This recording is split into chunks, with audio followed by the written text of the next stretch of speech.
What's going on, everybody? Good afternoon. This is the Dominance Academy, and I'm your host, Mr. Justin. And I'm happy to be here today. What's up, Dukalux, TJWK Media? Good to see you too. So, yeah, I subscribe to this channel on YouTube called It's Complicated. I've done a couple reviews of this, and it's just a weird show, man. I gotta say, just this guy. He goes around Las Vegas and he starts talking to people about men's and women's issues, and he has some interesting thought points, but you can tell that it comes from a place of not being a man. Like he comes at it from this, like, I don't know, very very soft dude who wants to be taken care of, and like, oh, well, why do women get all the benefits in society and men get nothing, right? Well, males. And constantly comparing himself to women and comparing men to women, and this is just the wrong type of thinking. So we're going to get into that a little bit today, and whatever else comes up, because I do tend to meander in my shows. Just turn off my phone here. Okay, so I hope everybody's doing well, and for those who are catching the replay, I hope you are doing good as well. So let's just get a little bit of music there. Yeah, so I've got this it's complicated shit going on, and just these guys, man. I don't know what it is about this, like the modern male scenario, what it is about the modern male that wants to be included in the same way that women are. Like, why do you? So on one side of your mouth, you guys complain about how women are saying they want equality, and then you guys will criticize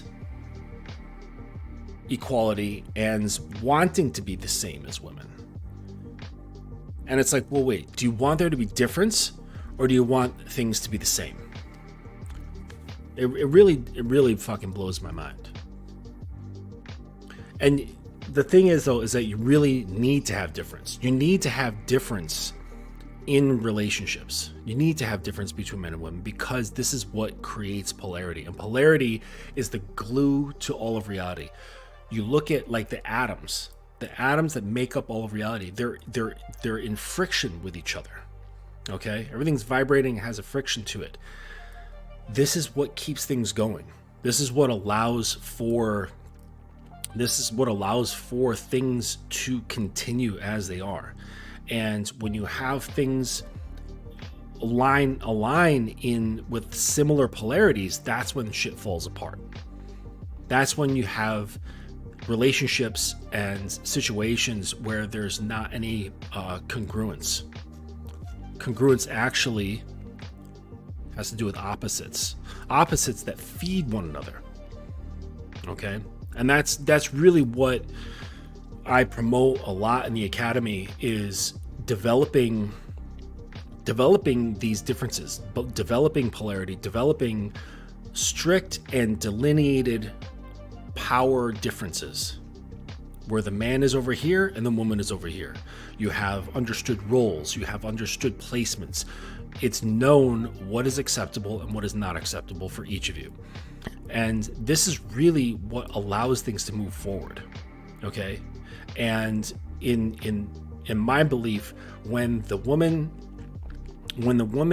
she surrenders her will and her desires and her ego and her pride and her independence, she surrenders that into him, into the man. This is what allows for things to grow. Okay? We've all heard of situations, or we've even been in situations, where the situation turns into like roommates.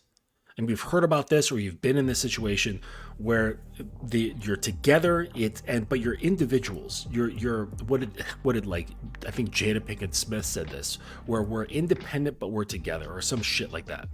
And that's really what happens in these relationships, where there are two people who are independent entities, but they're living together, sort of like interacting with one another in what you would call a relationship, but there's no one succumbing to the other. There's no submission to the other. There's no surrendering to the other. And you're in your respective bubbles, but just next to each other. And then this develops a roommate type situation, a roommate type living. And there's no polarity in that. There's no sexiness to that.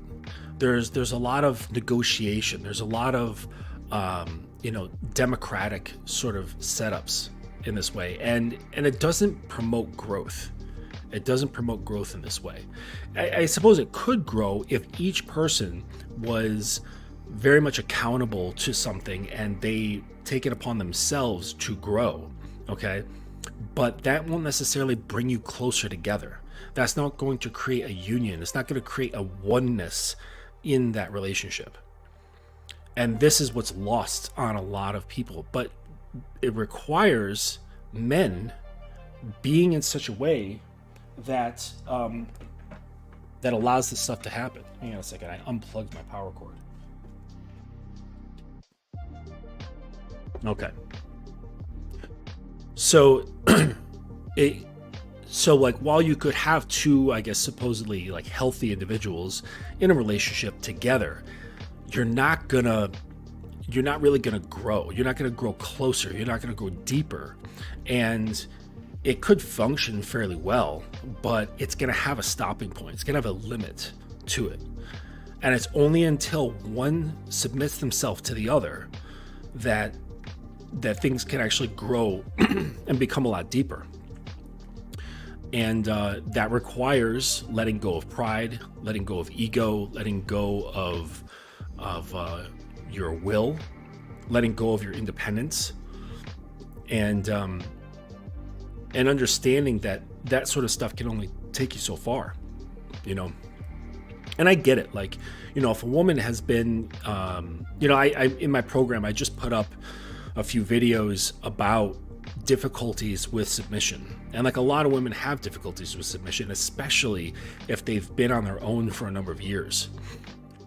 And I can't blame them for it, nor should any of you blame them for what develops because of that, all right? So if you spend enough time out in the wild of life on your own, developing your own lifestyle, paying your own bills, keeping the roof over your head, clothes on your back, food in your belly, and saving and planning and taking yourself on trips and buying yourself stuff and just living your life as a functional human being, you then learn to trust your own judgments. You learn stuff about the world. You learn stuff about yourself. And the woman can become very much self-sufficient. And this is fine when she's by herself. Like, this is what we should all do, just being a healthy, self-sustaining individual. However, when this comes into a relationship, if she doesn't have the openness and the willingness to at least try to let these things go and learn that this isn't conducive to a deep relationship, there's going to be a lot of difficulty.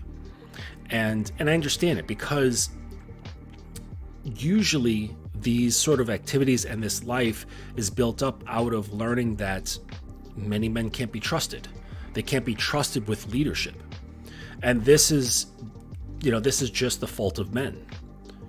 And because there's not enough men out in the world. There's a lot of the fuck ton of males who don't know what they're doing, or they don't care to do anything. They're like, fuck it, why should I, right? But then at the same time, they're like, why should I? But then they complain that women are difficult. It's like, well, they're difficult because they learned to be a certain way so that they can survive. So they can survive emotionally, psychologically, physically, all of these things. So don't complain because they weren't set up to make it easy for you. Okay? That's just the reality of things. And so I don't blame them. I'm sympathetic to it, because women might even have a desire to to submit herself or to surrender herself to a man, but there's so much built up that she can't, even if she wants to, because there's so much fear involved. There's anxiety, and it competes with that desire. So really, it's incumbent upon the man to know how to lead, to be consistent, to be trustworthy. And then this can only be brought to them as an invitation, an offering. And because you can't strong arm someone into following you, you can only offer it as an invitation. Should they take it? Great. If they're willing to challenge those things inside them, challenge their pride, challenge their ego, challenge their independence, that's awesome, right? All you can hope for is for their willingness and having an open mind. And so that's all you can do. And if they're up for it, great. If they're not, unfortunately, there's really nothing you can do about it. You can't force someone to follow you. Let me get to this question. Hey, what's up, King Solar Power? Good to see you, man. Question: I find out I'm a pleasure dom. When you talk about types of doms, do you speak about edging and other things I can learn about a pleasure dom in the Dominance Academy? Well, yeah, there's all kinds of stuff to learn in there. Large part of it in the beginnings is really about you, right? Because people want to get to the end. They want to get to the fun shit. And they get stuck in the do. What can I do? I want to do this. I want to be able to do that. And they forget about the I part of that. They're like, well, who's that I? Because you could be all fucked up with your identity and your placement in the world and how you communicate with yourself, and still all do these fun things, but not have anything grow from that and not be that guy. Okay. I've spoken to, older doms, guys older than me, and they realize they don't have to do anything. They don't need toys anymore. They don't need to show up to play parties with a fucking duffel bag full of shit. It's in their eyes. It's in their tone. It's in how they carry themselves. It's in hand gestures. They don't need any of that stuff because the I has become so strong. It's become so grounded and so known that it's not required. Okay, but yes, there's a lot to learn. There's tons of fun shit that you can learn in the academy.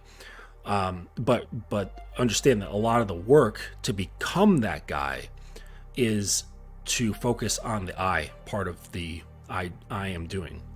But yeah, like edging is not a pleasure dom thing. Edging is just edging. Any dom can edge. It's a fun activity. I like the mental aspect of edging. Double binds. I've got a little bit of a sadistic streak, so I like to put my woman into situations where she's damned if she does, damned if she doesn't. And that's just the way I like to move.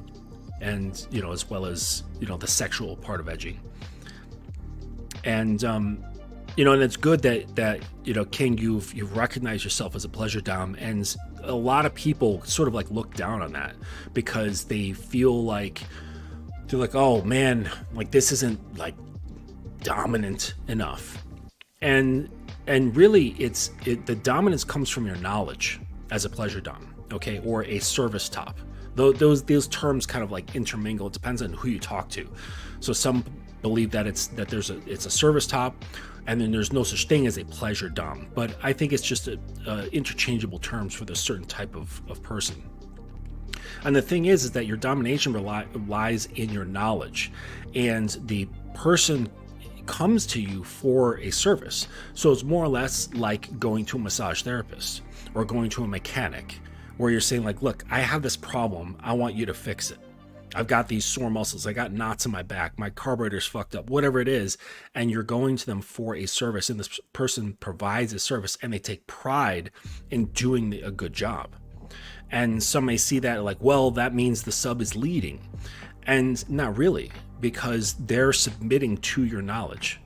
Sure, you're providing a service, and in that sense, they're leading in like the larger scope. But within that, you have a lot of the control. And if it's what brings you pleasure, then fuck it. Like that's if that's your truth, then just sit in it. You know what I mean? That's all it is. I'm all about people, being what they are and being being genuine about that. You know, even if that means that the guy is a sub, I don't give a fuck if you're a sub. But if that's who you are and you've looked at yourself very cleanly and clearly and you love being with a dominant woman, like, who gives a fuck, you know?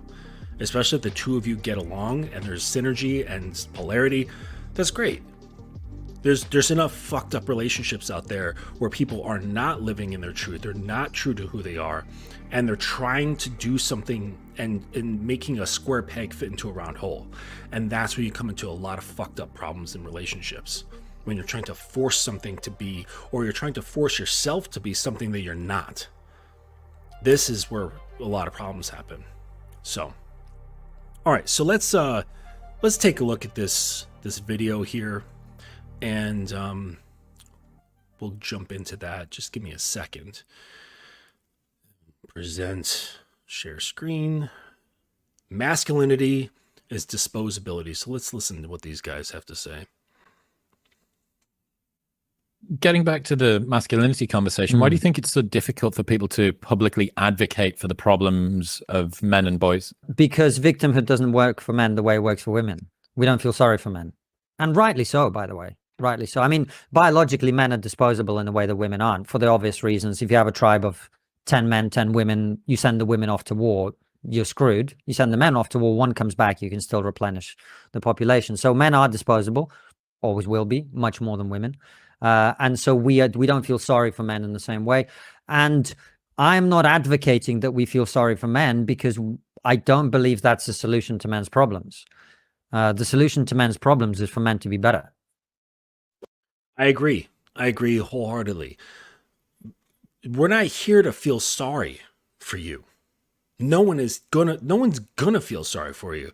And the thing is that due to social media and due to basically everyone, if you've got a smartphone, you basically have a microphone for the world.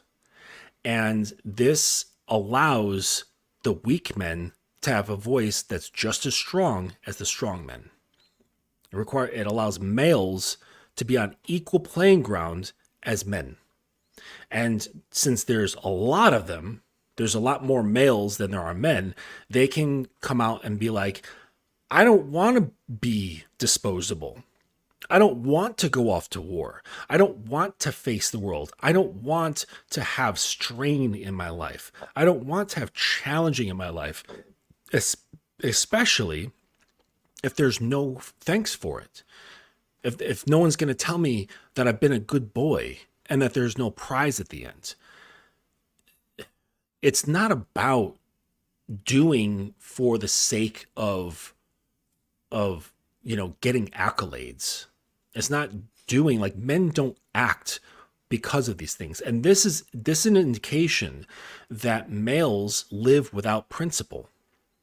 Because when you live with principle and your actions are guided by principles and codes, then that is what the reward is.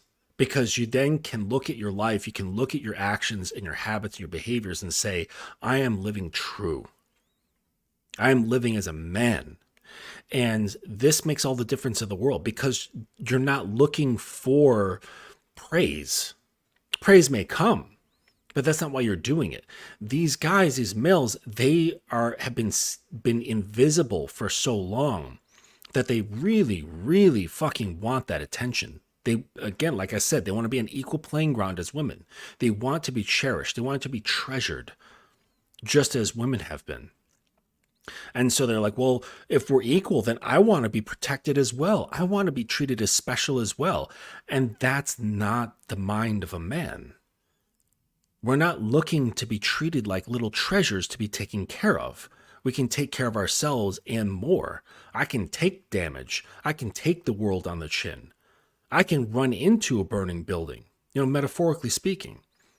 This is what we're designed for, if you've got the metal for it. And a lot of these guys have lost their metal. But let's go in.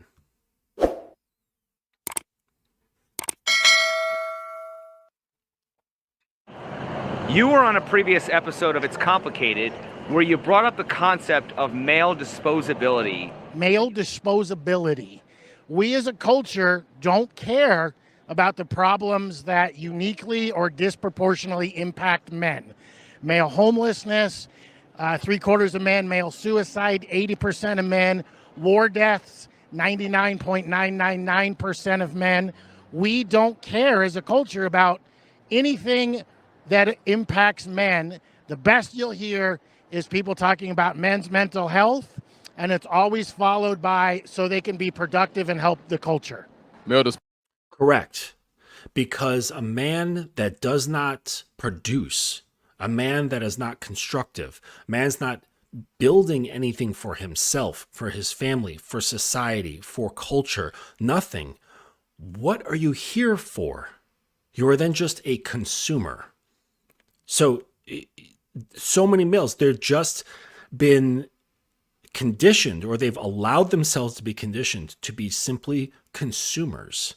And then they want to be valued just for existing. It's like, if you're not helping anything, you are just a drain. You're a drain on the society. You're not building anything. You're not growing anything. You're not changing anything. You're just sitting at home, whacking your dick and playing Call of Duty and watching Netflix. What the fuck are you here for then? And I'm not advocating for guys to go off themselves, not at all. But to question, do you have a purpose for existing? Because as it stands, all you guys can do is just think about women. And that is not a purpose for existing. What are you here for? You got to figure that out. And too many guys are just like, that's too much pressure. That's too much responsibility. That's too much of a challenge. So I'm just going to sit back and let the world take care of me because, technological developments and all this stuff, I don't have to do anything. Everything's at the press of a button, and I can just survive and everything be okay, but I'm lonely. I'm getting depressed. I need someone to give a shit about me. Well, dude, you haven't given a shit about yourself for I don't know how many years, maybe even since you were born. So what the fuck are you doing? You're doing nothing. Disposability? What's that mean? It means that men are the disposable gender. Women are the first ones rescued when there's an emergency situation. Men go down with the ship. Men are the first ones sent off to war. Absolutely. I mean, males, we're naturally stronger. So, we're supposed to be the ones sent off to war. We're supposed to be the ones that are the last ones to save. You know what I mean? We're naturally stronger. We're naturally in our DNA to be strong. It's in our chromosomes. We were built different by God to be stronger. The amount of men who've died over the years for other men's pet projects, right? Like we're so often we're cogs in the machine, and no one really cares at the end of the day. You look at our veterans who come back, you look at the homeless population, a lot of them are vets. They're chewed up and spit out, and no one gives a shit at the end of the day. We say, God bless our troops, but no one actually is looking to actually bless them and take care of them. I think the reason why men are often disposable is because we don't speak up to our value and our worth. Do you believe that? That's true. I really do wish that we cared more for our vets. I don't think many people realize just how difficult the military is, especially if you've been deployed. And psychologically speaking, not to mention, of course, it's physically demanding, but I don't think guys realize just how difficult the military is when you've been deployed. And then when they come back, they're really just treated as something invisible. They're treated as something that taxes the system. Nobody really gives a shit. And that certainly could use a revamping in how we deal with vets.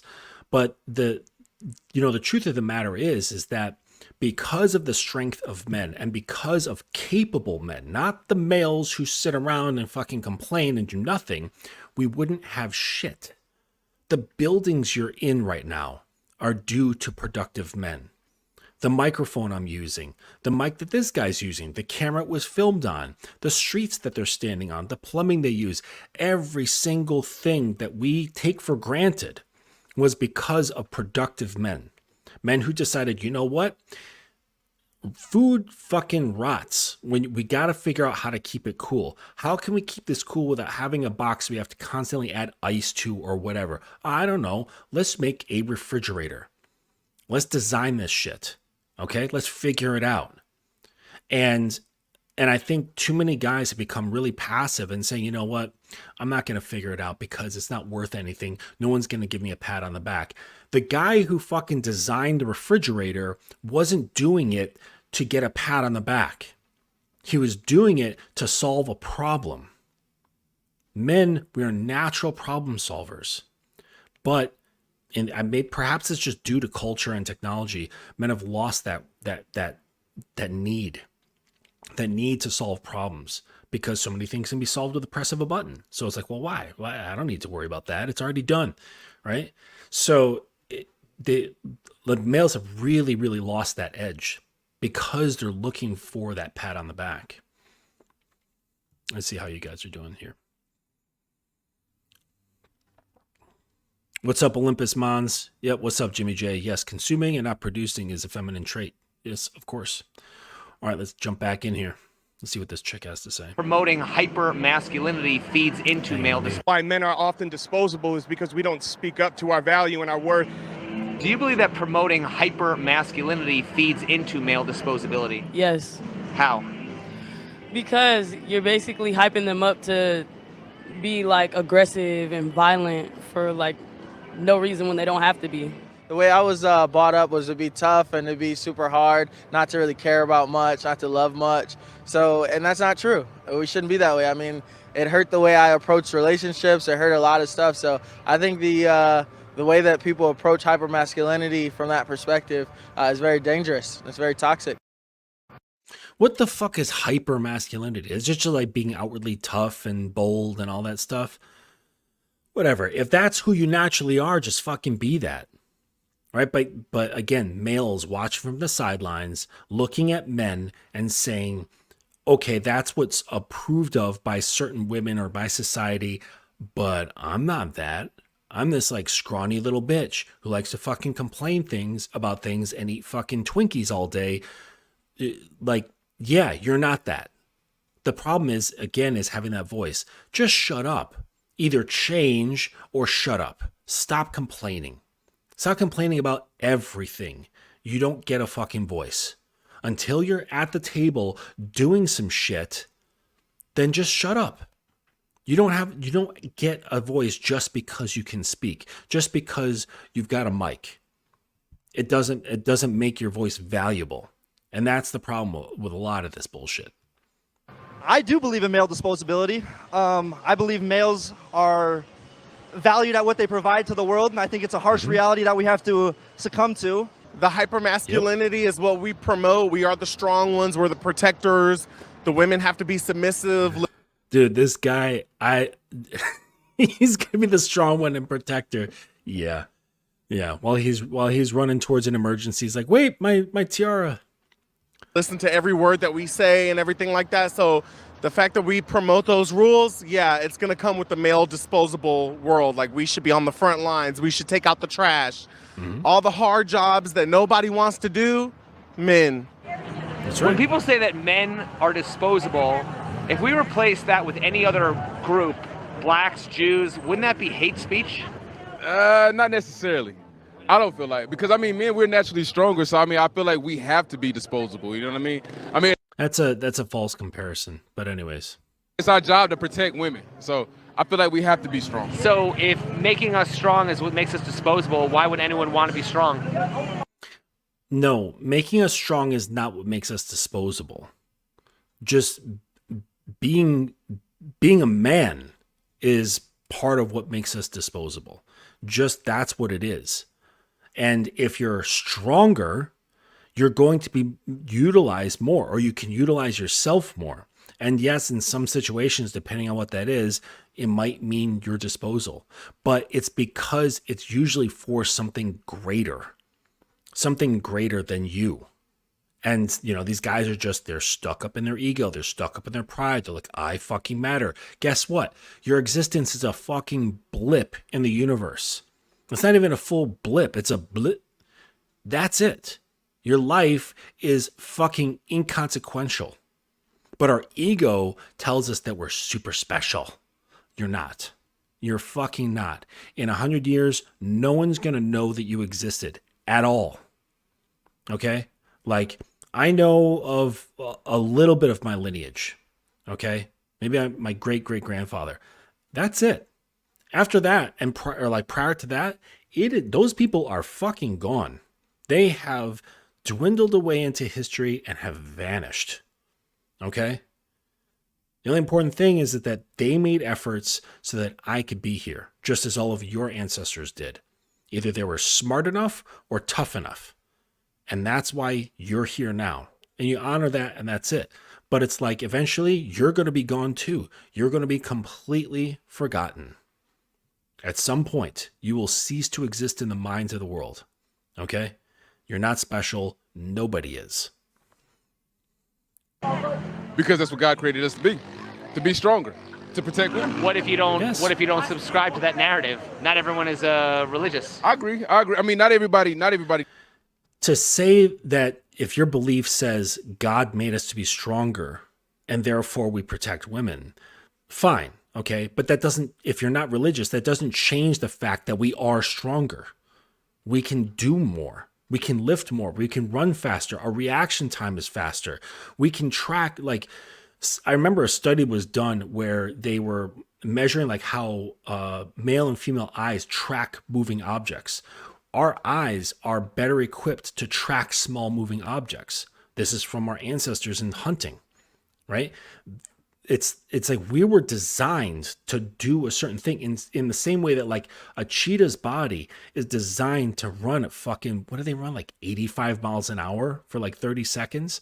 Like they're designed for that shit. You know, they have a specific design to what allows them to do certain things. You know, the peregrine falcon, fastest bird in the world, at a dive, it can reach, I think, almost 200 miles an hour. Like, but it's because it has a certain design. Now, if you want to say it comes from a deity that designed you this way, or you just say that's evolution and we've evolved to be this way to promote the extension of our species, doesn't matter how you want to look at it. The fact is that we're made one way, or we are one way, and women are another way. And generally speaking, we're stronger. There's a reason for that. There's a reason why men are used for dangerous shit. Okay? And if you're scared of it, fucking sit down. Sit down and be quiet. And let someone else stand up and do what needs to be done. Necessarily agree. What if the people who are religious can be disposable and everyone who's not religious doesn't have to be disposable? How about that? I mean, maybe they're not made to be disposable. Maybe they're not made to be disposable. Maybe they're not naturally strong enough to be disposable. When we step up and we're strong, we're considered toxic. And when we don't step up and when we're passive, standing idly by, we're beta males. And so it's a damned if you do, damned if you don't. Yes, you're damned if you do, damned if you don't, if you listen to that. Because what he's describing is a voice coming from outside of him. Society, culture, women, whatever, feminist males, all that bullshit.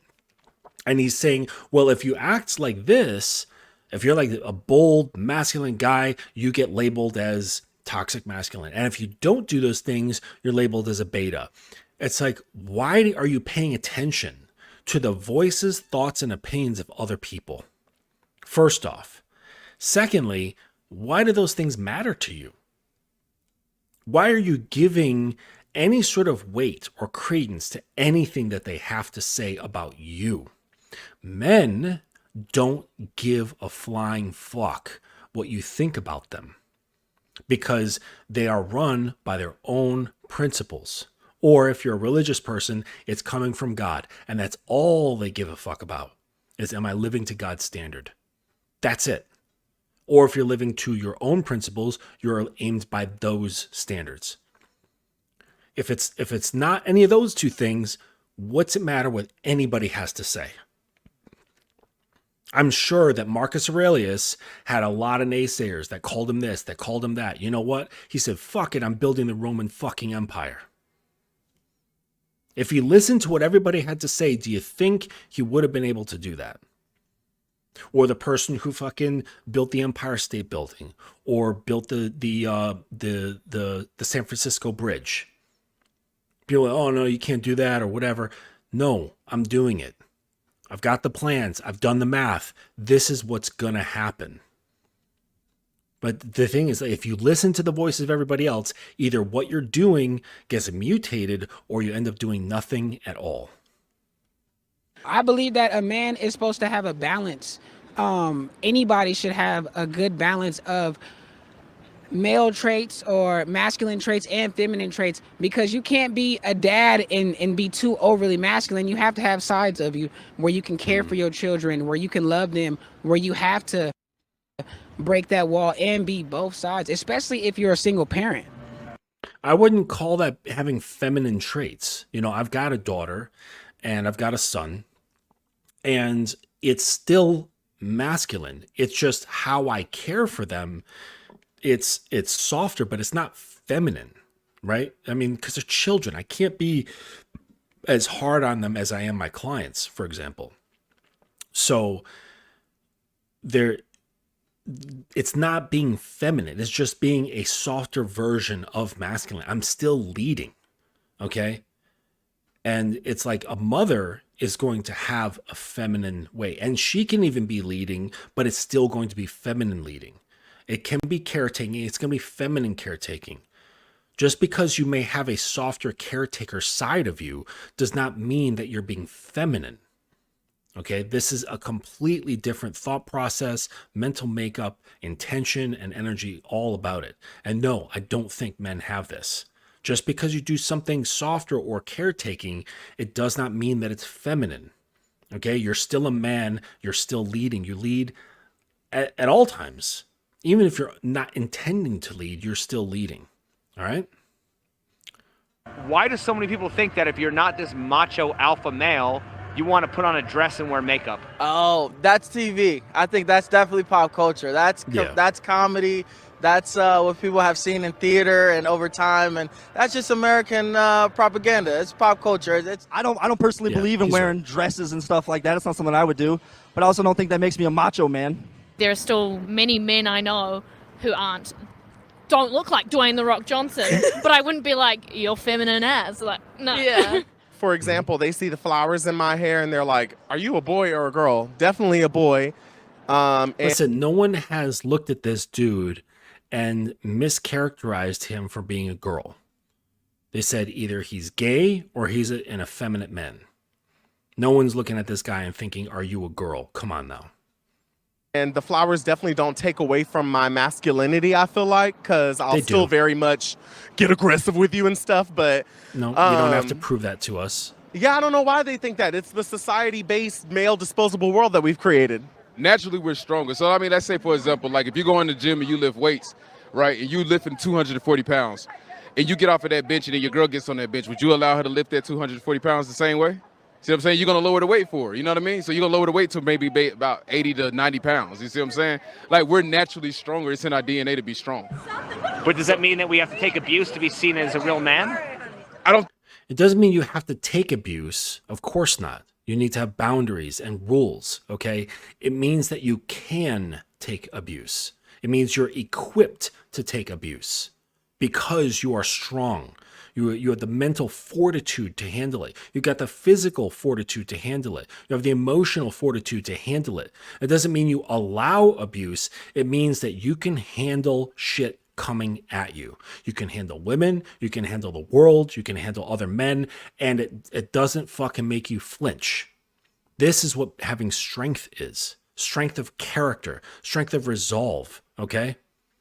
And honestly, no, you don't need muscles. Okay? Really, there's two things. Check this out. There's only two things that you need to be a man. Here's the secret. Okay? You need a spine and you need balls. That's it. But that's really what makes a difference. The spine is what makes you stand erect. Okay? Physically speaking, this is what allows you to be upright. Okay? And you know, metaphorically speaking, being upright means standing for what you believe in.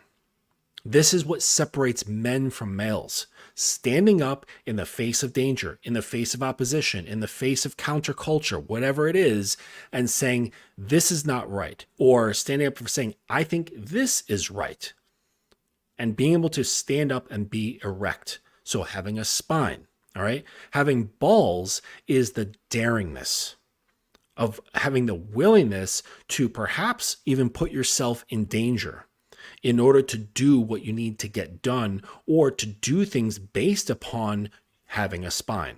Okay, because you can have a spine and be erect, but have no balls, which means you have things you believe in, but you're afraid to act on them.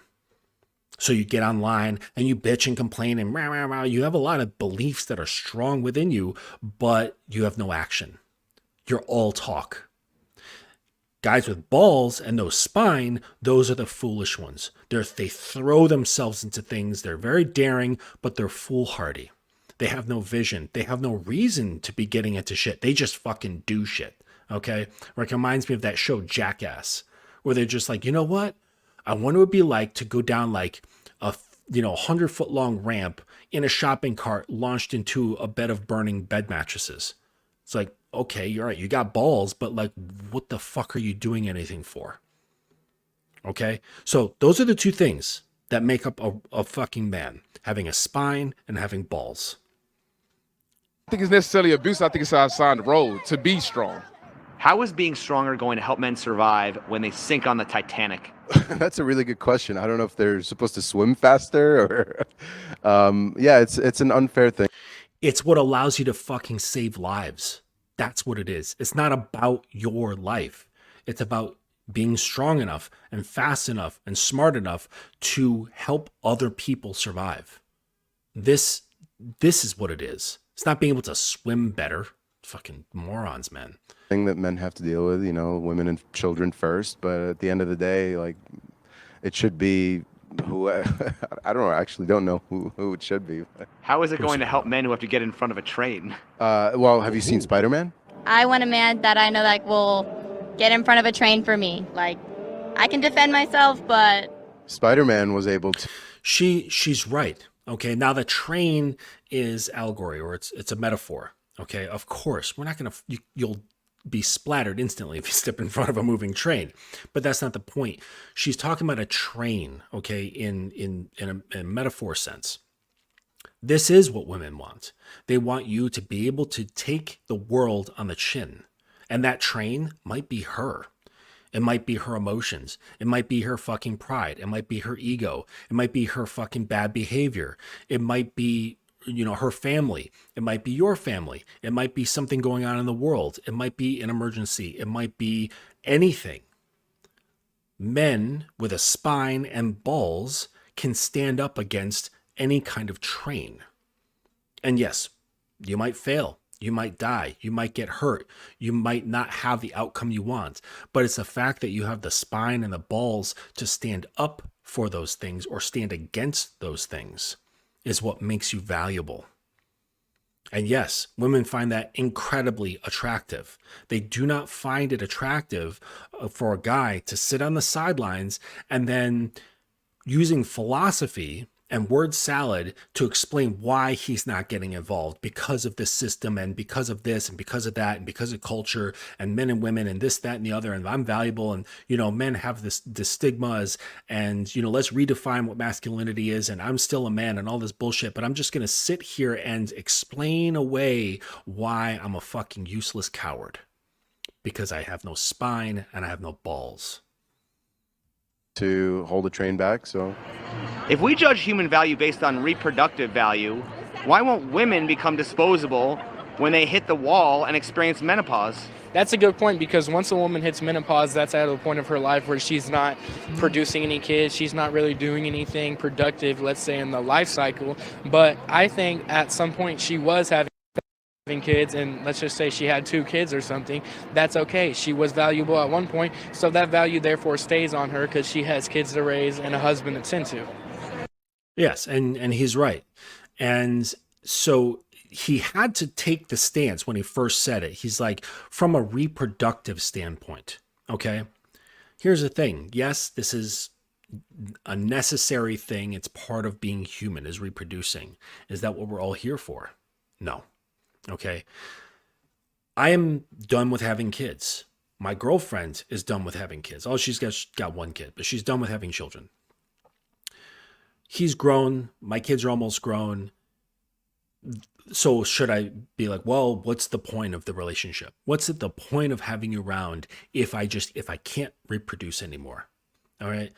These are guys coming at this who don't have children. They've never had children and they may never have children. Okay. A lot of males will never reproduce in their lifetime, ever.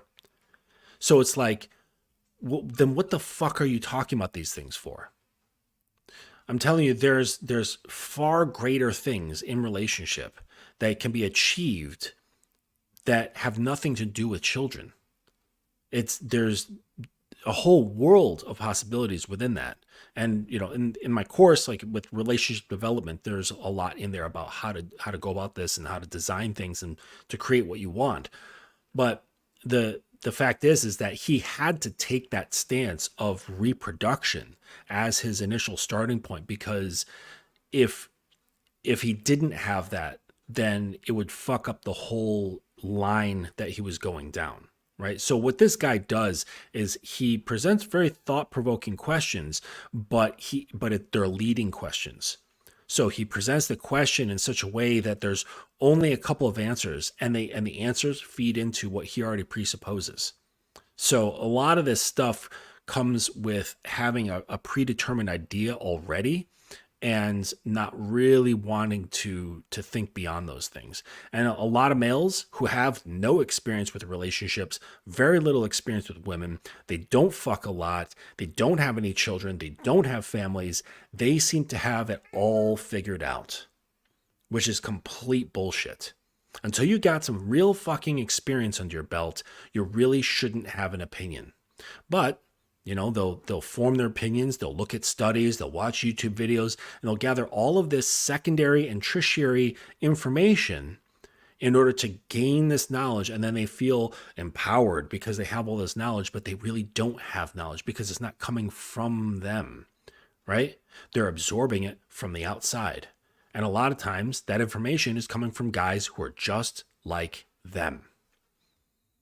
Why do we expect men to be protectors based on the premise that men are stronger, while also saying that men today are weak? That's deep. I don't know. I think. Wait, let's rewind that. What the fuck did he just say? Because she has kids to raise and a husband that's into. Why do we expect men to be protectors based on the premise that men are stronger, while also saying that men today are weak? Yeah, okay. It's because women want men to be strong, yet the huge population of males are not strong. They are weak. So they're saying, yes, men should be strong. We want them to be strong. We wish they were strong so we can get with them and have babies and submit our will and let them drive the fucking ship. And so everybody can be happy. But there's not many who are like that. There's an ocean full of males who are weak, who are seen as weak and undesirable. And so, yeah, that's why there's this split. That's deep. I don't know. I think it's not fucking deep. Like wanting men to be protectors and providers just comes from where we were primally, but we've evolved so much that the world's different. They're not having to hunt for our food and protect us from bears. So yeah, I'd say in 2024 there is more fluidity between masculine and feminine traits, whereas back then it was very one box for male, masculine, female, feminine.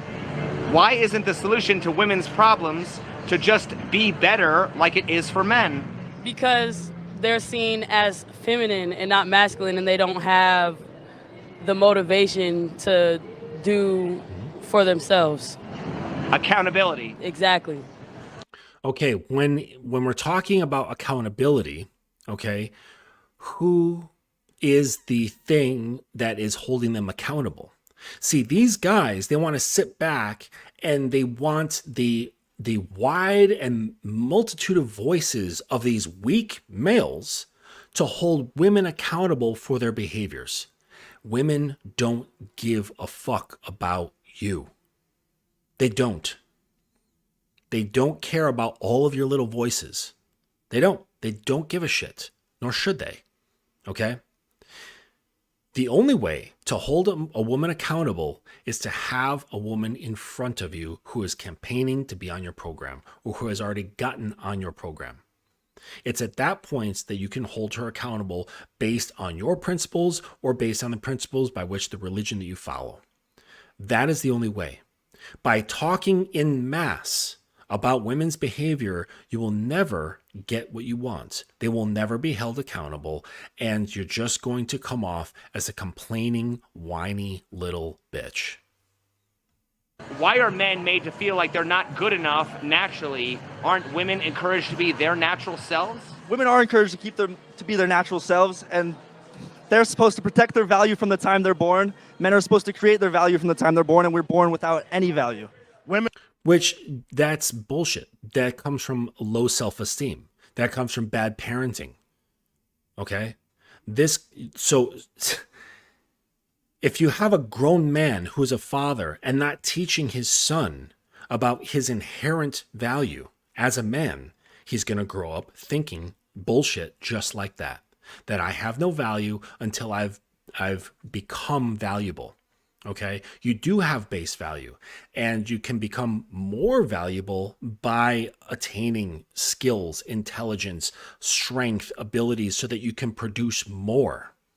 Okay, but at the very core of being a man, yes, there is value. There's inherent value because there's, first of all, no one like you on the face of the planet and never will be for the existence of mankind. So that's one. And two, you're not women. You are distinctly different and therefore valuable. But what he's talking about is very surface level bullshit. Okay. Women don't have, they've got like an inherent human value. Yes, of course. Okay. But beyond that, okay, like I mentioned this before, I see women as NPCs. Until she's campaigning to be on my program or she's on my program, only then can I show her how she can be valuable to me. Aside from that, I don't give a shit. It doesn't matter to me at all what these women are doing. It's only the woman who's in front of me who's willing to say, yes, I'm interested. I want to get on the program. I'm interested in following you. What's next? How can I do this better? And you're able to give clear instructions based on a structure that you've developed. And again, this is something that we do in the academy. I help guys create that structure by which they can move things forward. So you have a basis, you have a foundation that you can guide things from, okay? Not from your instincts, not from your feelings, not from your gut or your balls or anything like that. It's based on something that you've designed, okay? And that I don't do it for you. I just give you the tools to develop it.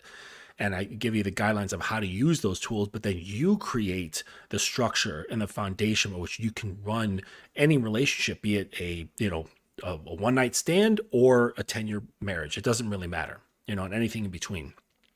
But that's how things are run. That's how accountability is done. That's how she can show her value. You show her and create situations that allow her to show you value.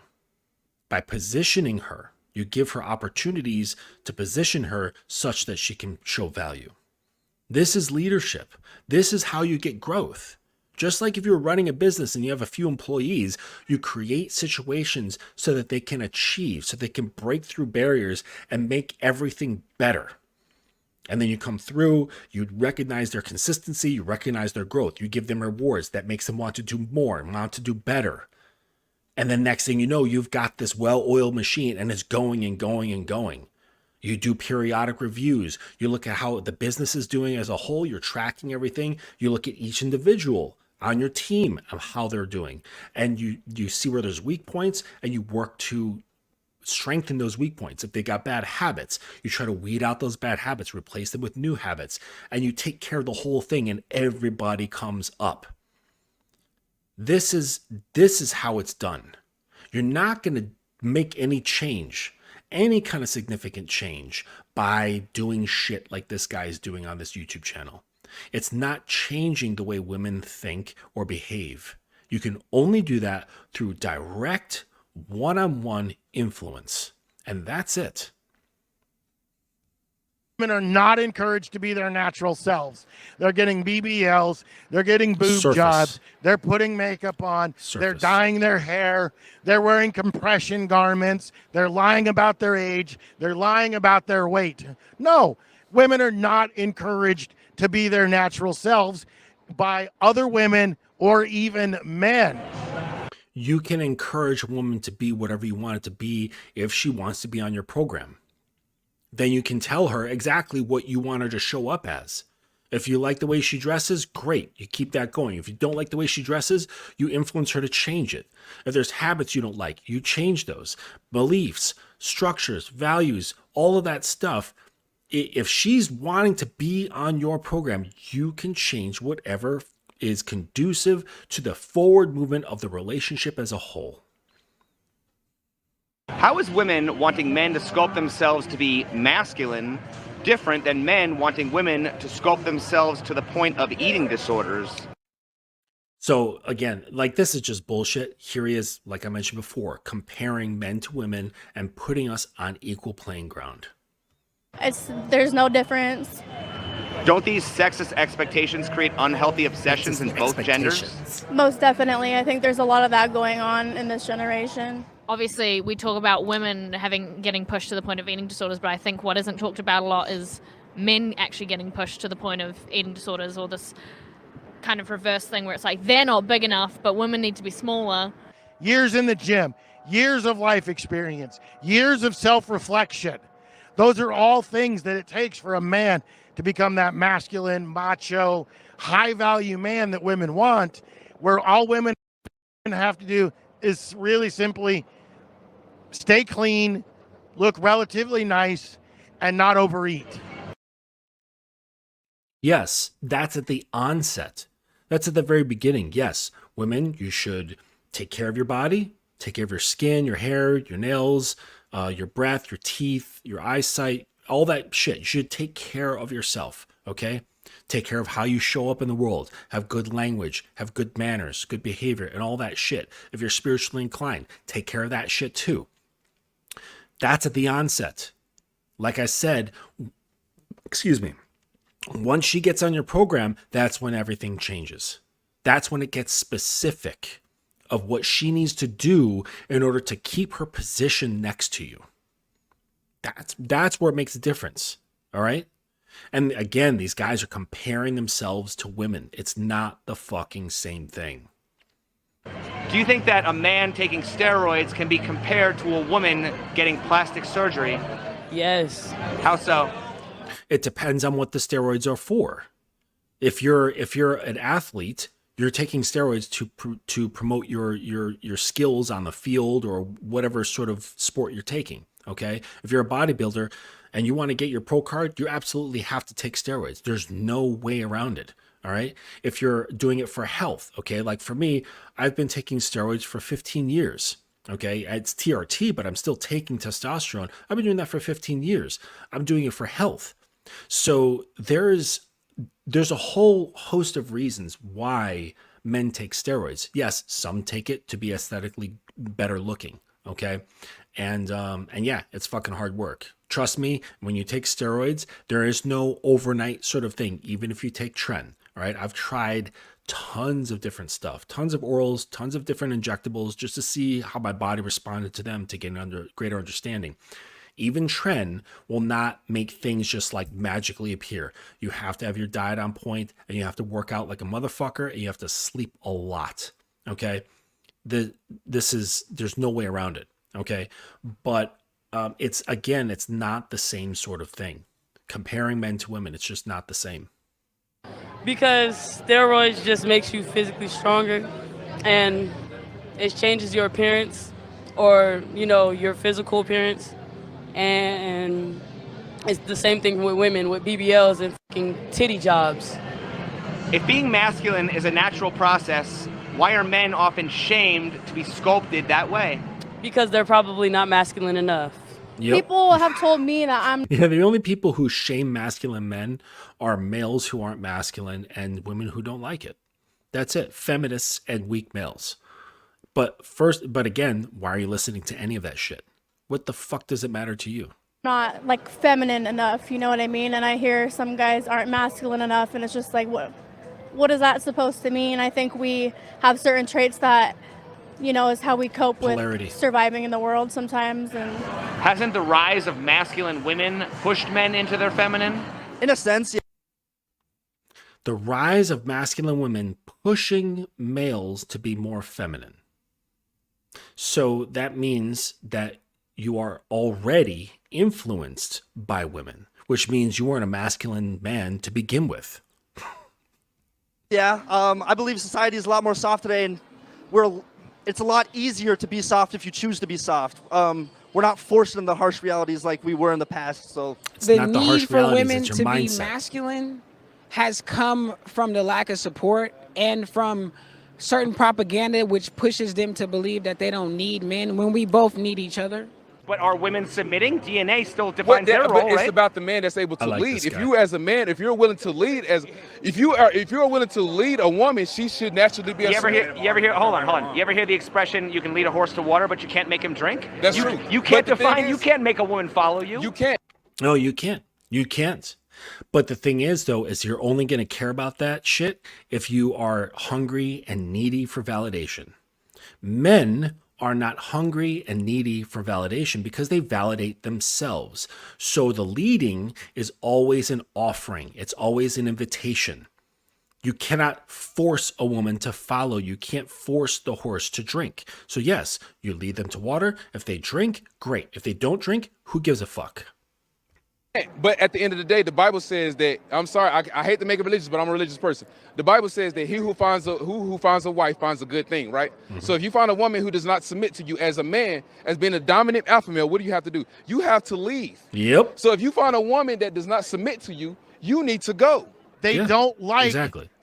a man that thumbs their nose up at the system that those women rely on and depend on.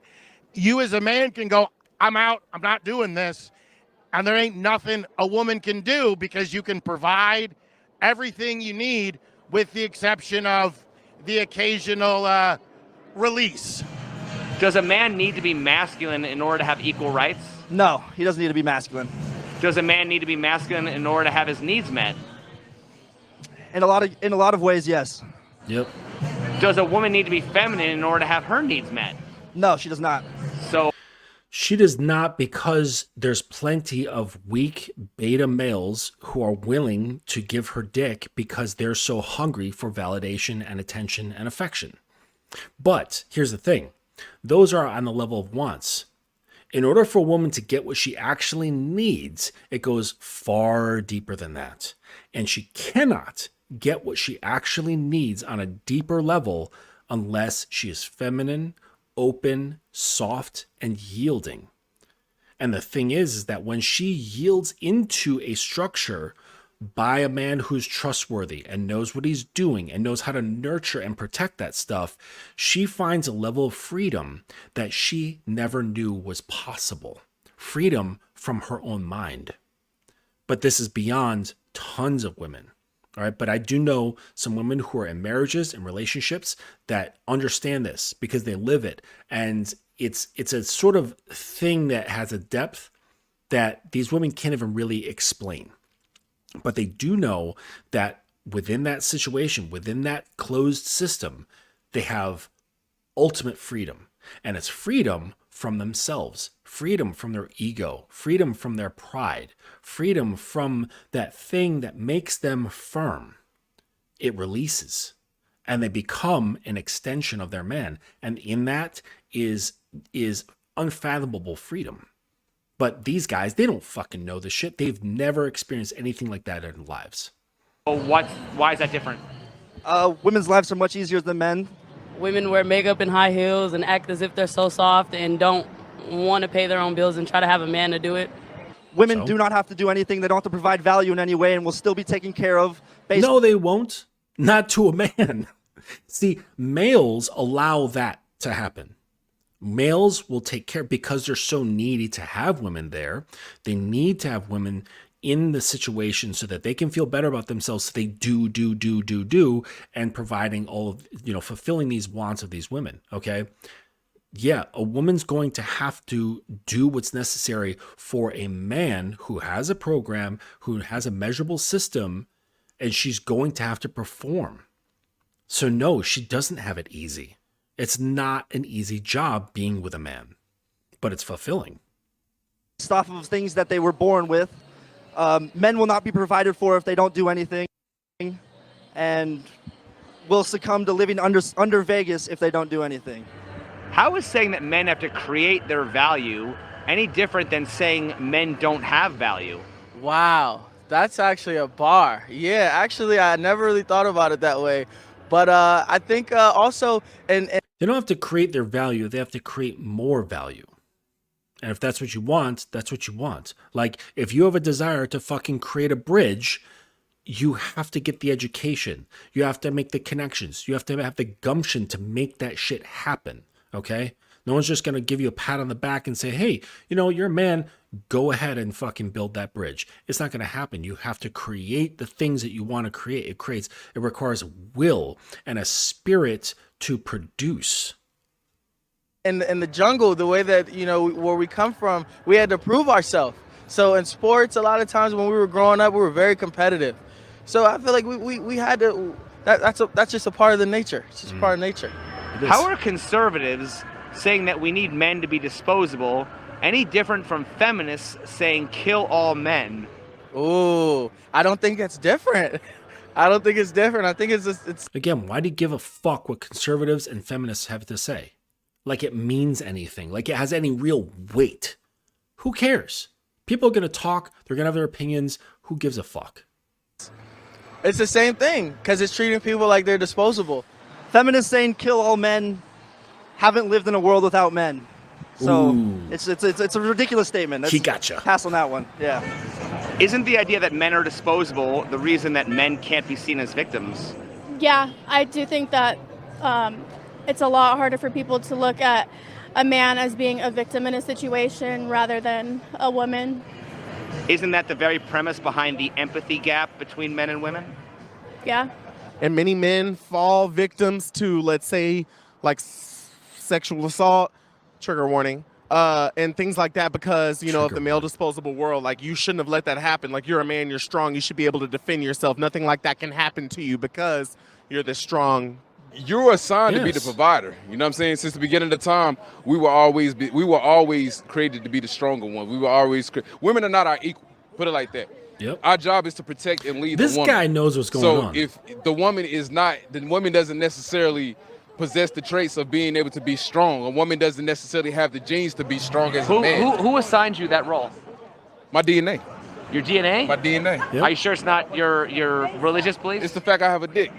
Why should biology or religion dictate a man's gender role any more than a woman's role? I just feel as if that's a belief. I don't think it should dictate. I just feel as if it's a belief. What do women provide that justifies a man risking his life? Coochie. If For religion males. is a choice, why isn't dying in war also a choice? Religion is a choice, and also dying in war is also a choice.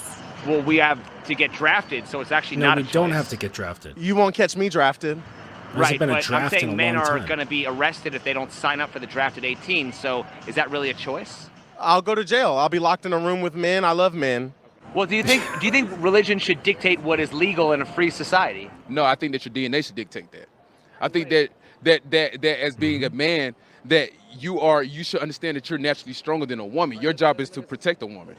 Men today are not looking to provide for families in a sense. That's the war on masculinity, and they're not being led in the right direction to lead women in the right direction. I believe femininity and masculinity go hand in hand whenever they're worked together correctly.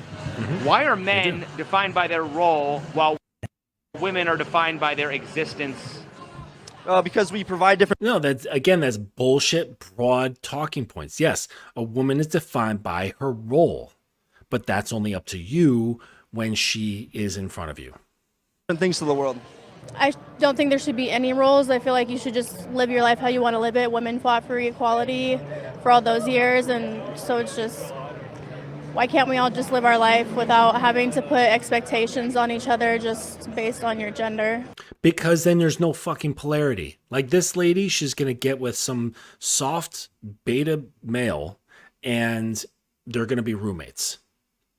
Or she's going to find herself deeply attracted to a guy who is all about polarity, and it's going to spark that shit inside her that's naturally drawn to something that causes polarity within her. Are women doing their job that the DNA told women to do? Women are told to have birth and be mothers. Women are saying, I don't need a man. I'm not interested in having kids. I want to be a girl boss. In today's generation. So why are men still held to their traditional roles when women aren't? Well, because it's sassy to not hold to our traditional roles. Just because somebody doesn't do something doesn't necessarily mean that you're not supposed to. Well, right. But like I said, why should men be held any more accountable than women are for being held to their roles? Because we're men. If you're a guy and... Dude, only the man can hold his own woman accountable to her roles and her position. You're collecting stamps, that ain't going to be very masculine. It probably ain't going to get you any action. If you're a guy... and I don't know, you got a TikTok where you're out there chopping wood and your shirt off, that's masculine. And the ladies are going to like that. Masculine is a term when they like what you're doing, and that's what it's for. Is the problem really men's lack of masculinity? Seriously, I forget the guy's account, but yes, he's he has a fitness app. He's a fitness dude, and he really his real business is helping guys and women, I think just anybody to get fit, and he's got an app. And the way he promotes that is he's just into axes. Like he's into like all these different types of axes and things like that. And he's basically just out in the woods with his shirt off, chopping wood and like splitting logs. And his channel is fucking massive. All right. Granted, the vast majority of it is women, but because it's so massive, he probably does really well for himself on that app. Or is it men's lack of authority? Ooh, that is another one. Well, I think nowadays too, men don't feel like men's lack of masculinity. When they like what you're doing, and that's what it's for. Is the problem really men's lack of masculinity, Yes. or is it men's lack of authority? Ooh.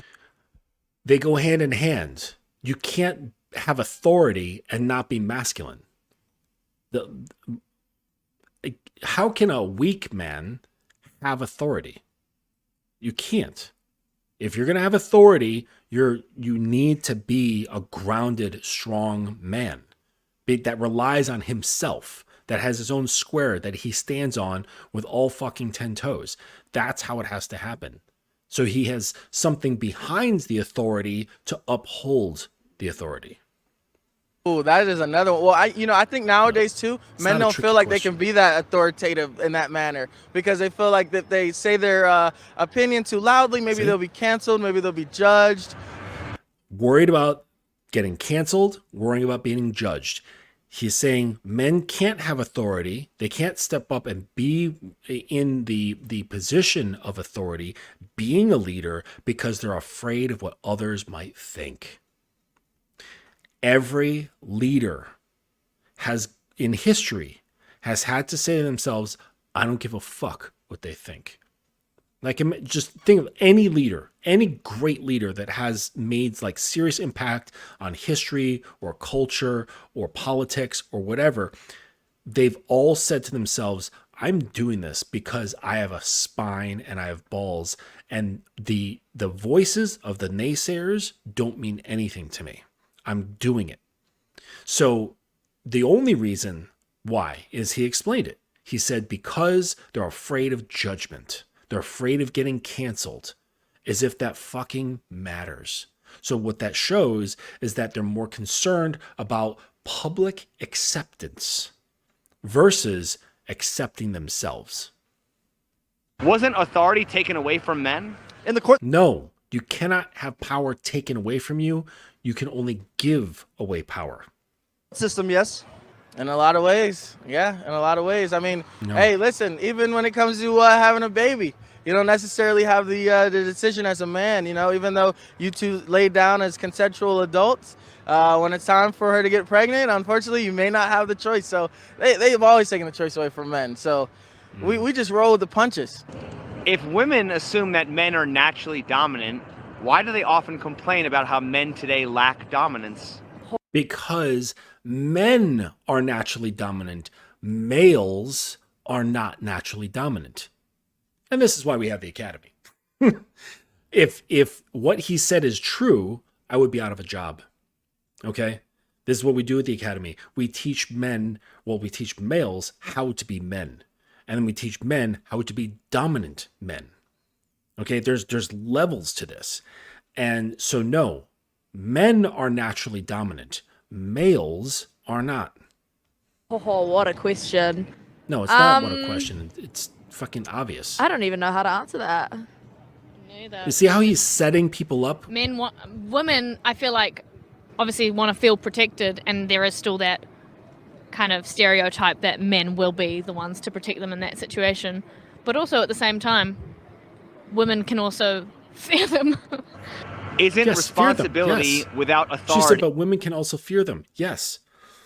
There's something to be said about your woman having a little bit of fear. Fear of your power, both in your mind, your voice, your body. It's this allure, but also fear at the same time. Is that he can destroy out there, but that also means he can destroy me. So there's this push-pull, and that push-pull is incredibly intoxicating. Males don't have that push-pull. They're not seen as a threat in any sense. In any sense. Let's see what. Hang on. Let me rewind it just a hair. Isn't responsibility without authority the definition of slavery, while authority without responsibility is the definition of tyranny? Oh, tyranny. Oh, I would say that they're the same thing as, again, it's the same amount of chaos. It's just dressed up in a different costume. It's the same shit. Well, yes. So as a man, when you have authority, you also have a shit ton of responsibility. You cannot have one without the other. Wouldn't that mean we're living under feminist tyranny? Oh, we are. Oh, we are. Absolutely. Is it safe to assume that the left has hijacked feminism while the right has hijacked the manosphere? Never thought about it like that either. Actually, yes, I would say that's true. All right. Stop sharing. Let's go back to screen. Okay. All right. So there's that shit. Yeah, let's go and just looking at the comments here. What's up, J98? I see you and Uncle Guns. Good to see you, man. Salute.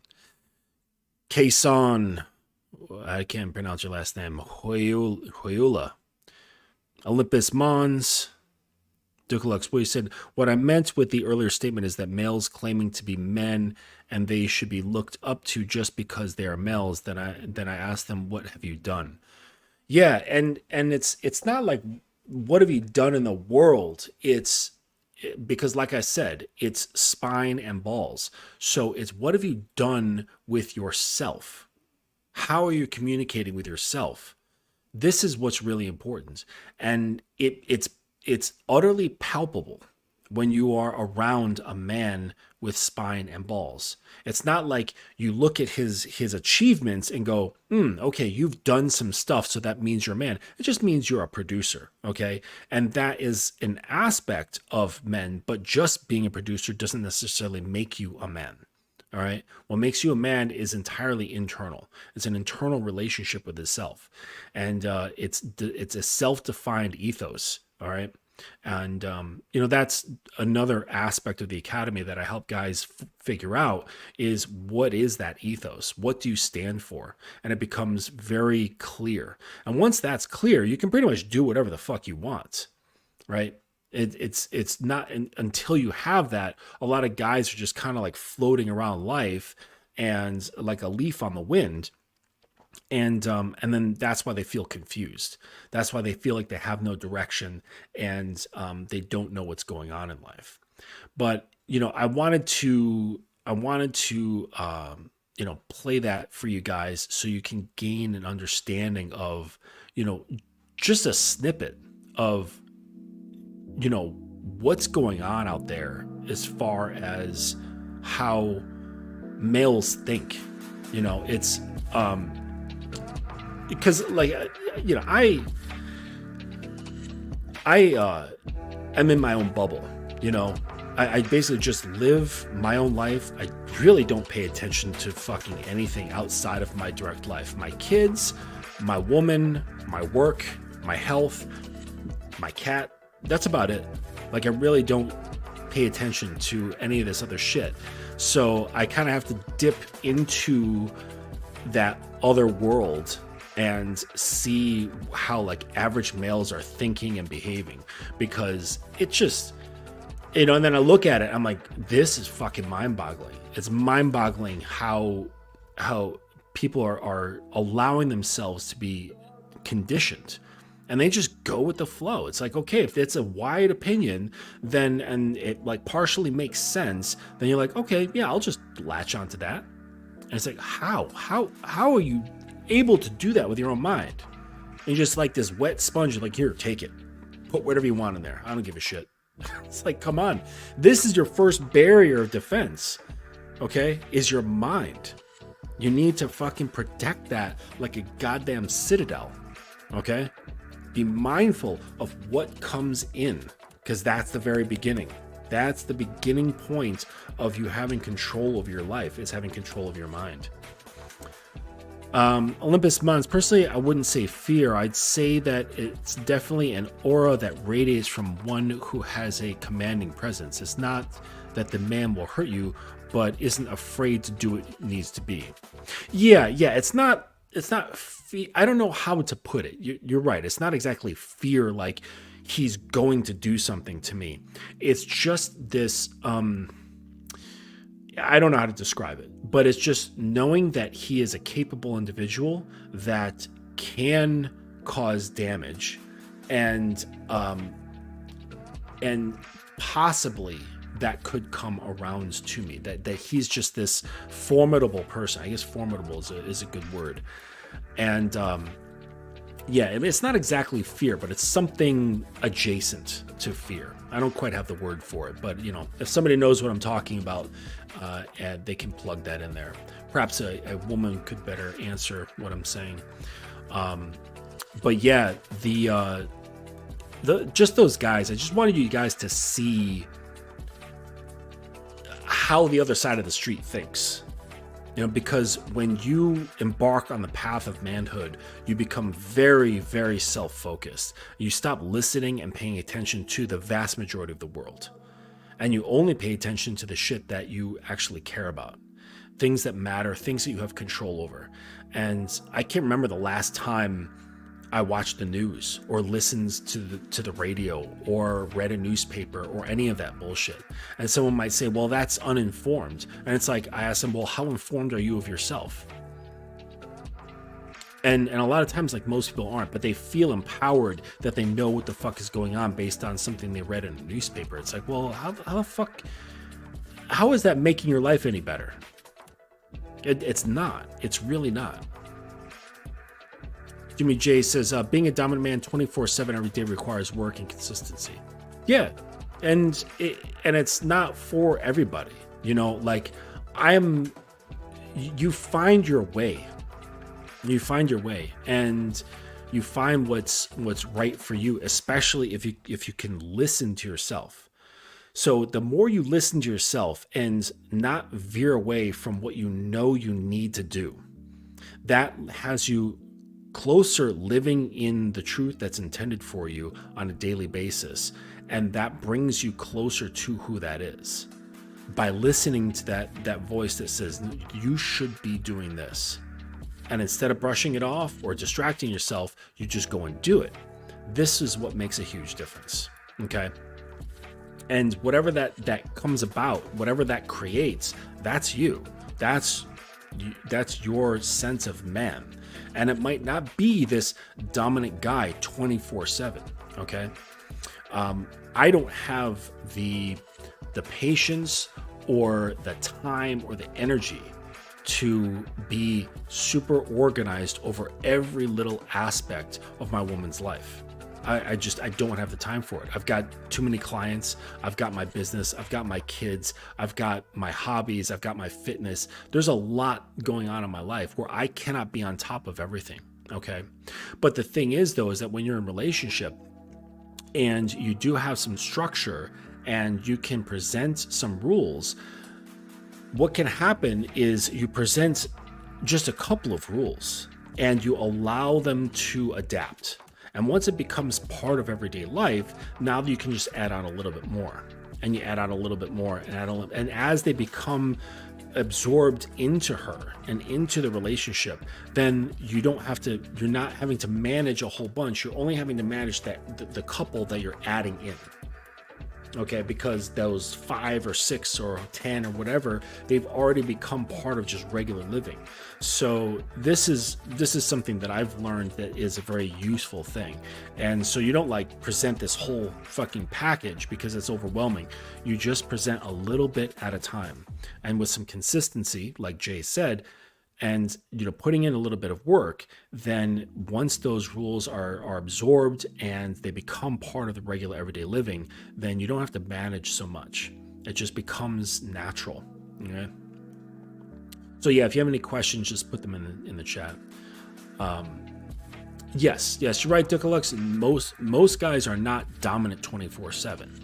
There's an ebb and a flow to it. Okay, there's a rising and falling. It's not just like boom. Okay, and this understanding comes from paying attention to yourself more than you do on these characters who are on social media, because the characters on social media will have you believe that, oh my gosh, this guy's this way 24/7 out of the year, and he's like wakes up like this, he goes throughout his day like this, and he goes to sleep like this.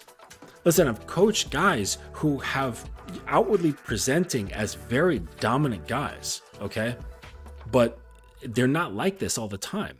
They come to me, they talk to me about their problems, they talk to me about their worries, they talk to me about their failures and their concerns and the things in life that if anybody really knew about their intimate life, they would go, oh my gosh, they're fucking soft.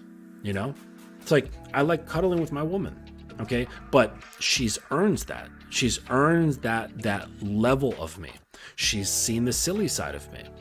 She's seen me goofing around and being a goofball, okay? Because that's part of my nature. And so I think in being dominant is also having to do with acceptability of who you really are. And that makes a huge difference. You cannot be dominant and doubt. That's a huge thing, okay? It doesn't mean that it's requiring of only a certain amount of or a certain type of behaviors that others might consider as dominant. It has to do with eliminating doubt, okay? So I don't question or doubt my silly side, okay? You guys aren't going to see it because it just does nothing for my business, but my woman sees it. And because that's me living truthfully to who I am and not doubting it, because I don't think about, oh my gosh, is she going to like this or not? No, fuck that. Why would I? Why would I care about that? All right. This is part of being dominant. Okay. There's a number of ways to like really interpret this. We could be talking about outward presence and things like that. I'm talking about internal, Yeah, part of being dominant J98 is dealing with everything on your terms, and you can be like that 24/7, but most dudes aren't. Yes, you can deal with, I wouldn't say everything, because, it's like, hey, if you've got a credit card bill, you're not dealing with that on your terms, okay? You've signed up and agreed and saying, I agree to your terms and conditions. You know what I'm saying? You get a driver's license, you're signing up to the state and saying, I agree to your terms and conditions. So you're not dealing with all things on your terms, okay? In relationship you can, but not in every aspect of life. No person on this planet is free of other systems that have them move this way or that, especially in modern society. Maybe like back in the day to like Genghis Khan, maybe, where there's just less social structure, okay? But there's so many things in life where you are not living it on your terms.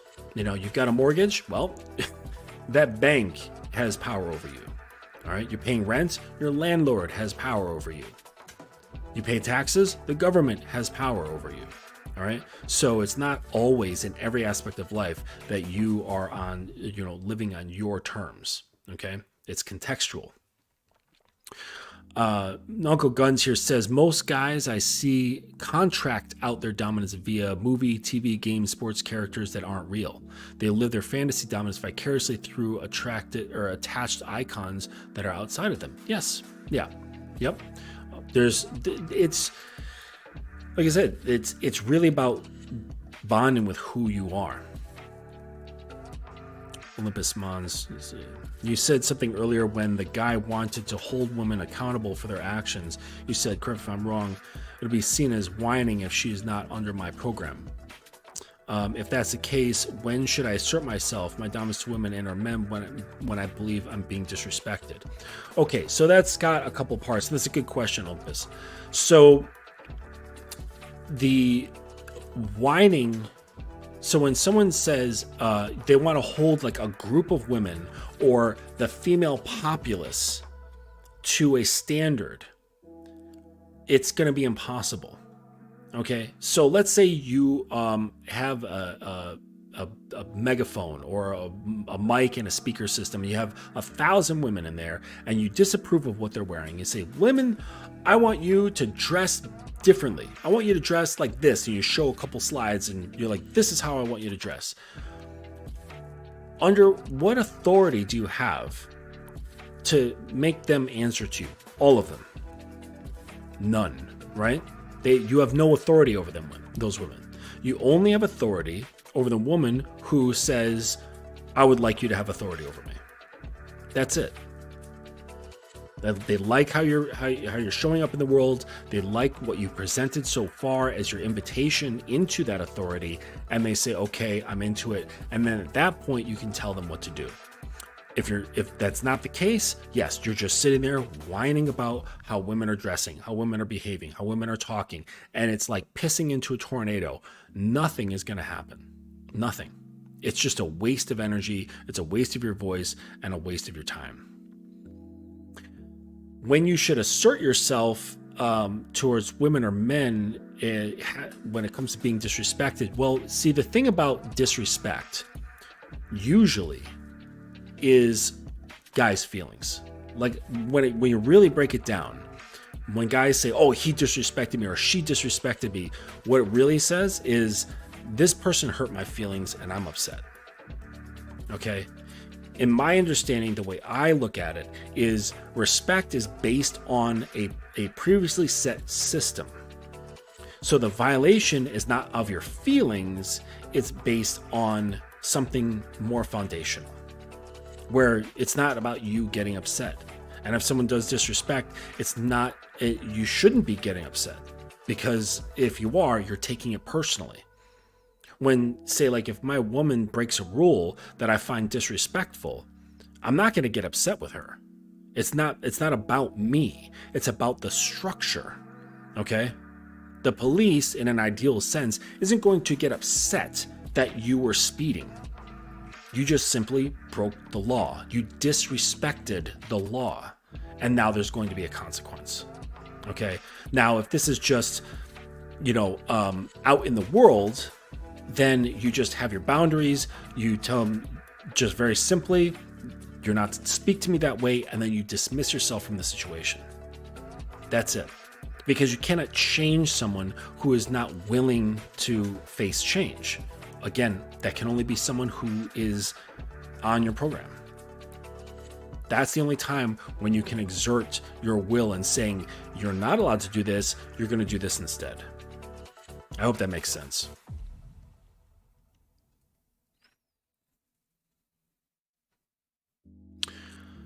Yeah, many males have sold their responsibilities and authorities to icons and ideologies, so if and when they fail, they can skirt accountability like women. Yes, Uncle Guns, that's exactly right. Part of being a man is understanding that you take all the fault. And if you can't handle that, if you want to push back against that, being a man isn't a place for you. Because if you, like that guy was talking about responsibility and authority, if you want authority, you also have to take responsibility for every success and every failure. So when shit falls, you that's it. You take it on the chin. If it means your destruction, oh, c'est la vie. That's the way it goes. That's what you have to be able. You have to be able to stomach that. You have to be able to withstand losing what you have. You might lose your family. You might lose your girl. You might lose your house. You might lose your job. You might lose your life. But that's part of the responsibility. That's part of the power. You can't be in power and remain safe. You actually have to be one of those kings who's on the horse right next to everybody else. That's how it works. We've seen those movies with that fucking pussy-ass king where all of his armies are out there fighting the fucking orcs and he's sitting back with his 2 guards fucking shaking on his throne, hoping that they don't break into the walls and drag his ass to be fucking impaled on a spear. Okay? No. If you want the authority and the power, you have to take the responsibility of dealing with mistakes, screw-ups, loss, and destruction. So you get on your horse and you put that fucking helmet on and you're sitting there right next to your lieutenants, your generals, your soldiers, your foot soldiers, your archers, everybody. You're right there with them. And that's just the way it goes. That's how you gain the respect of everybody. By being willing. Okay? But guys, they want the power, but they don't want to be willing. They don't want to be willing to lose. And every guy that comes to me who's in a relationship, I say, hey, the first thing you have to accept, the first thing that you absolutely have to accept is you might lose your woman. You might lose your woman. And that's a reality, because a lot of times they have like nice guy syndrome and they're a certain way, they're very beta if you want to look at it in that way. And their woman is used to being with them in this way. They're predictable. They're like, all right, I know this, I may not like him so much, or I kind of like him, but he doesn't turn me on. And, but he's here and I'm used to it. I understand him to this degree. He's predictable. When, I tell my guys, when you start making changes, she might not like it. She might get freaked the fuck out. She might get angry. She might leave you. And you have to be okay with that. You have to be okay with the loss of anything at the gain of yourself. Because you've been living without yourself this entire time. You've been living as a non-self forever, thinking you have gained all these things. When you actually jump into that position of learning to be of yourself, you might lose. You might. It's not a guarantee, but you might. And you have to be okay with that might. You might lose what you have. You might lose your wife. You might lose your girlfriend. You might lose your family. You might lose your friends. You might lose your job. But this is a risk you're going to have to take to gain yourself again. And that's just the reality of it. It happens sometimes. All right. Like years ago, I had this guy and it's a Latino couple. And this guy came to me and, he was just tired of his situation. He was not happy. He knew his wife wasn't happy. And they'd been married for, I don't know how many years, maybe like 7 or 8 years. And they had, I think, 3 kids, a very young one, maybe one that was like 8 years old, and then like a young teenager. I think she was like 13 or 14. And he started working with me and I gave him that warning. And man, he started making these changes and she started getting pissed off. She started getting scared and pissed. She was afraid that his improvements, because I have my guys go through morning and evening routines, and it looks like you're preparing yourself for something. Little does she know, he was preparing himself for himself to meet himself, for the first time, really. But she thought this was him preparing himself to meet other women. So she started getting scared. She started getting bitchy. And it was a struggle for quite a while. Like, she was already like, your stereotypical moody firecracker Latina, but she then became Dragon Lady. All right. And I was like, look, you have to hold the line. Do not succumb to that shit and drop back and become this soft dude that's predictable so that she feels better. All right. This isn't about her. This is about you. And he held the line, he kept it going. And, I can't remember how many months in, but eventually she started to get the vibe that he was shifting. And what he was shifting to was something that she actually liked. So this allowed the fires to kind of like simmer down and become much more relaxed. And then months later, he was like, I can't believe what the fuck has happened. My wife has turned into the woman that she used to be when we first met. He's like, I'll walk by going to the kitchen to get something to drink and she'll pat me on the butt. She'll say sexy things to me. She'll give me unsolicited blowjobs, little kisses on the cheek, little rubs on the back. She's being receptive and desiring of me again. I can't believe what the fuck is happening. And he literally started crying on camera during our meeting. And so, thankfully he held the line and she did too. Right. But I was like, dude, you have to understand that you might lose the things that you've gained. And you have to be okay with that. And that's just the path. This is the path of manhood, is that what you think you have, you've just borrowed. It's not real. And what you need to gain has been sitting with you all along, just dormant, with no connection.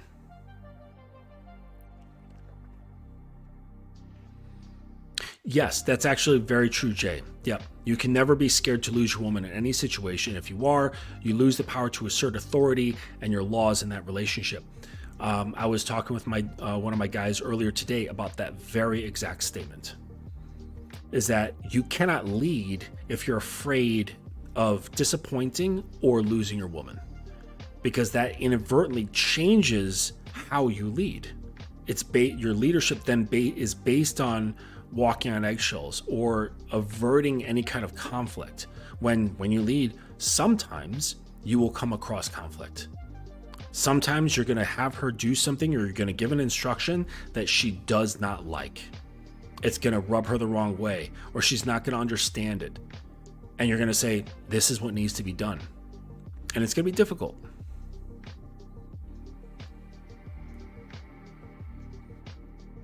Okay, another question here. Should men express their emotions? If so, how does one do so in a healthy way? And also, how do you not allow yourself to become whiny and insecure? Okay, so expressing your emotions is fine. Like, I really don't care. It's just understanding why it's there. I think it's more important to understand your emotions than worrying about expressing them or not. All right. And because it's said over and over again, the game is all about you. It's all about self-knowledge. It's all about having clear communication with yourself. Part of communication is having understanding. So you have to understand your emotions, and then you'll be able to express them in a healthy way. Okay. And again, it's like, you say you're in a situation, girl says something, does something, you get upset. Then you'll be able to understand, am I getting upset because I got my feelings hurt? Are my feelings really that big of a deal? Is what she said really breaking a rule? Do I even have rules? What's really going on? So having a complete understanding of what's happening and of yourself is what allows you to, have healthy relationship with your emotions. I don't think that it's healthy to just push things down. I do think that if, say, you're very angry about something, that, first of all, you need to understand what's making you so angry, or why you're so triggered, and what was able to move you off your square so easily. And then if you do happen to find yourself moved off your square, to deal with that. And I'm a huge proponent of physical activity. So I think just moving is a way to move those emotions through and out of your body. Whether it's running or climbing or like going boxing, a heavy bag, lifting, whatever it is. I think this is a healthy way to move those emotions through physical movement. But I think it's more important to understand about, well, why was whatever that was able to move you off your square? Okay, why? Because in my view, men should have a mountain mind. I've mentioned this many times. Mountains are not moved for anything. There's a fucking hurricane, doesn't move. Lightning storm doesn't move. Tornadoes doesn't move. It does not fucking move. Even earthquakes don't move a mountain. It stays right where it is. The other part of the question, how do you not allow yourself to become whiny and insecure? Understanding that well, whining and insecure are two different things. So whining, understand that it doesn't do anything. You can whine until your face is blue. It's not going to change the thing that you're concerned about. It's really looking at things objectively and saying, well, why does this thing bother me so much? Why do I care about it so much? Is this something within my control? Can I make a change about these things instead of whining about them? And if it's something you can't change, why are you whining? If it is something you can change, then focus on changing it rather than whining. All right, it's really simple math when it comes to whining. Like, really, whining has no place. Complaining has no place. If you can change it, do something about it. If you can't change it, let it go. That's it. And being insecure, that has more so to do with your relationship to yourself. Giving a shit about yourself. And people will say, I give a shit, but they really don't.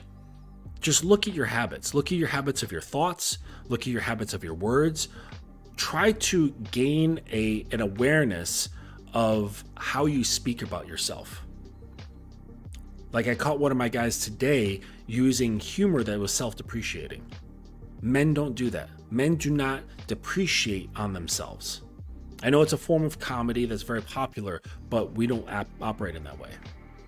So you look at how you refer to yourself, how you talk is a huge indicator. How you think, how you behave, your habits, the things you do in life, your goals, how you arrange and achieve your goals. These are all indications about how much you care about yourself. Because people can say, I love myself, and then sit there and drink fucking Coke and eat Snickers and play fucking Call of Duty all day. And then jerk off every once in a while when you're not playing Call of Duty, you want to change it up. This is not self-love. Indulgence isn't self-love. This isn't. How you deal with strain and struggle, this is part of self-love. Encouragement, believing in yourself, eliminating doubt. Okay, I've talked about eliminating doubt by using the hatchet, right? The axe, hatchet, and the compass, right? Those are three major tools of leadership. You can use these things on yourself.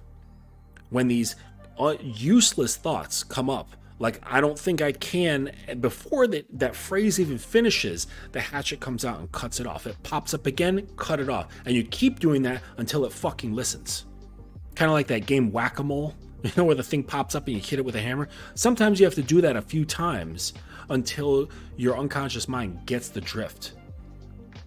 And then you do something else to then shift the awareness. But you have to train your minds not to doubt. Okay, it's just not going to happen naturally if you haven't been raised this way, to have strong self-belief. So being insecure has to do with how you talk about yourself, how you feel about yourself, how you see yourself, how you talk to yourself, and replacing it with the shit that actually works. And you're going to start thinking that you're blowing smoke up your own ass. And that's the way it's going to feel because it's so different. Because you've normalized doubt, you've normalized self-criticism, and then when you don't have that, you have good positive self-criticism, positive guidance, and no doubt, that's going to feel so foreign that you're going to be like, that feels like I'm blowing smoke up my own ass, because you don't yet believe it. It stops being smoke when you actually believe it, when you actually feel it.